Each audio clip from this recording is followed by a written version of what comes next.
গরমের দিনে ইলিশ মাছের এই পাতলা ঝোলটা আমার কাছে বেশ ভালোই লাগে। বেগুন, আলু আর ইলিশ মাছ দিয়ে অনেকবার রান্না করে খেয়েছি, তবে শুধু বেগুন দিয়ে কোনোদিন খাইনি। প্রথম রান্না করেছিলাম, খেতে তো বেশ ভালোই হয়েছে।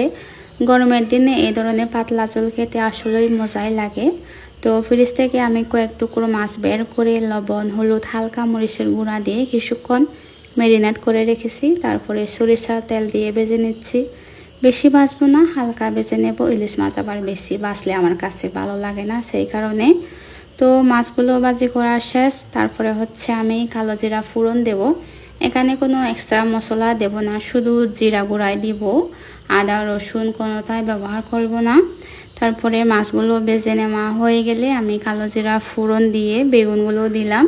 বেগুনগুলো কিছুক্ষণ ভেজে আর মশলাটা রেডি করে রেখেছিলাম, ওই মশলাটা দিয়ে কিছুক্ষণ কষিয়ে আবারও আমি ঢাকনা দিয়ে রান্না করে নিচ্ছি।